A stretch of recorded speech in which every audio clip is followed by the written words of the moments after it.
Cette vidéo porte sur la gestion des états financiers. La comptabilité financière est le processus qui consiste à consigner, à résumer et à analyser les opérations financières d'une organisation afin de montrer sa performance financière et sa situation financière, soit à un moment précis, soit sur une période donnée. Il existe 3 types différents de rapports de comptabilité financière. Il s'agit des états financiers. Il y a le bilan, le compte de résultats ou de profits et pertes et le tableau des flux de trésorerie. Un bilan est un tableau de ce qui est possédé et de ce qui est dû à un moment donné. Chaque exercice fiscal commence par un bilan d'ouverture. Dans ce cas, l'exercice commence le 1er janvier. Le bilan de clôture indique la fin de l'exercice fiscal. Dans ce cas, ce sera au 31 décembre. Les 2 bilans ont le même format, mais les chiffres sont différents. Un bilan présente les actifs, les passifs et les capitaux propres d'une organisation. Comme son nom l'indique, un bilan doit être équilibré. Les actifs doivent être égaux aux passifs et aux capitaux propres. Les actifs sont ceux que nous possédons. Il y a différents types d'actifs. La liquidité comprend l'argent liquide à l'établissement de santé et tout l'argent dans un compte bancaire. Les comptes clients sont des sommes dues à l'établissement de santé par des clients ou d'autres personnes. L'inventaire du stock dans un établissement de santé est considéré comme un actif. Il peut inclure tout ce qui est utilisé pour fournir des services médicaux tels que des médicaments, ainsi que les consommables comme les approvisionnements médicaux et les suppléments nutritionnels. Les immobilisations sont les articles qu'un établissement de santé possède et utilise pour fournir des services, notamment l'équipement, les meubles et les véhicules. Les passifs sont inscrits de l'autre côté du bilan. Les passifs sont ce que nous devons aux autres. Il y a différents types de passifs. Les comptes payables sont des factures impayées. Charges à payer sont des sommes perçues par l'établissement de santé qui sont dues à d'autres organismes, comme les charges sociales des employés. Les dettes sont une obligation contractuelle pour l'argent emprunté qui doit être payé au fil du temps. Les capitaux propres représentent les fonds ou les subventions qui sont reçus pour des programmes de santé spécifiques. Par exemple, si un donneur donne des fonds spécifiquement pour l'achat de médicaments, ces fonds ne doivent être utilisés qu'à cette fin. Le total de la valeur des actifs doit correspondre aux passifs et aux capitaux propres. Comme vous l'avez appris, un bilan est un tableau de ce que nous possédons et de ce que nous devons à un moment donné.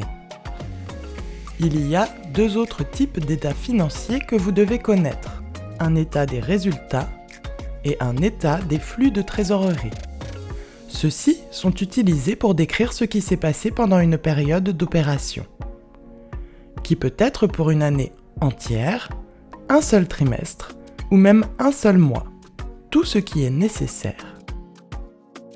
Un compte de profit est également connu sous le nom de compte de résultat. Cela montre combien de revenus ou de profits un organisme a acquis au cours d'une période donnée. Même un organisme sans but lucratif peut générer des revenus ou des profits. La différence, c'est qu'un organisme sans but lucratif ne partage pas ses revenus avec les intervenants ou les propriétaires de l'organisme. Au lieu de cela, tout profit généré est habituellement réinvesti dans l'organisation pour soutenir les opérations et la programmation. Les comptes des résultats intègrent des renseignements sur les revenus et les dépenses. Il existe différents types de revenus. Revenus de fonctionnement est le terme général du revenu qu'une organisation doit verser pour appuyer ses activités. Il peut généralement être vu dans 2 seaux. Revenus non affectés, tels que les liquidités générées par les ventes ou les services ou les dons, mais qu'il n'est pas nécessaire de consacrer à un programme ou à un effort spécifique. Revenu affecté est un revenu recueilli qui doit être consacré à un programme, à un effort ou à un ministère précis. Par conséquent, son utilisation est restreinte.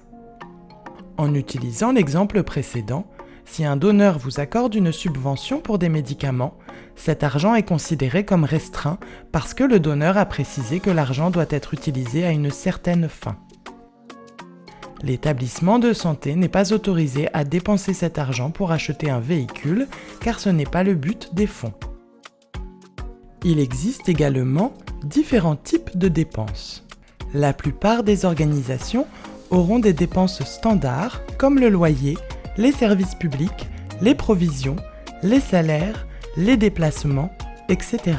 Il peut y avoir d'autres dépenses propres à votre établissement de santé, telles que dépenses de projet ou de programme, comme la formation, les outils de travail, les médicaments, etc. Les dépenses peuvent être classées dans les catégories d'un état des résultats, mais elles sont généralement énumérées plus en détail dans un état des flux de trésorerie ou un budget. Un tableau des flux de trésorerie indique les sources et les utilisations des liquidités pendant une période. L'état des flux de trésorerie indique les sources de fonds et leur utilisation au cours d'une période donnée. Il s'agit d'une projection des rentrées et des sorties de fonds de l'organisation, mais elle peut aussi montrer les rentrées et les sorties de fonds réels. Par exemple, avant votre exercice financier dans le cadre de la planification, vous pouvez établir un budget des dépenses et une projection des flux de trésorerie pour l'année. Ce flux de trésorerie indiquera les revenus prévus, combien, quand et de qui. Il indiquera également les dépenses estimées au fil du temps. À mesure que l'année avance, les projections mensuelles peuvent être modifiées pour refléter les chiffres réels, lorsque vous fermez les livres à la fin de l'exercice. L'état des flux de trésorerie vous montre les détails de comment vous êtes passé du solde d'ouverture au solde de clôture. La trésorerie est générée par les activités d'exploitation, les activités d'investissement et les activités de financement. Les comptes de résultats et les tableaux des flux de trésorerie aident à expliquer le mouvement des liquidités, surtout entre les bilans. Les bilans financiers sont des outils précieux qui décrivent le rendement d'une organisation. Ils aident les gestionnaires à comprendre la santé financière de l'organisation, aident les gestionnaires à prendre des décisions financières, orienter la planification et les prévisions et assurer la responsabilisation interne. À l'extérieur de l'organisation, les états financiers démontrent la situation financière de l'organisation aux investisseurs, aux donneurs, aux partenaires, aux intervenants, aux prêteurs et aux créanciers. Les états financiers déterminent si une organisation utilise les fonds comme prévu, démontrent si l'organisation respecte les exigences de financement, montrent la responsabilité et la transparence financière et permettent aux parties externes ou aux régulateurs d'auditer une organisation. Chaque organisation, y compris les établissements de santé, devrait avoir des états financiers. Ces documents aideront à surveiller les opérations, faire preuve de responsabilité financière et permettre aux gestionnaires de s'assurer que les opérations sont efficaces et durables.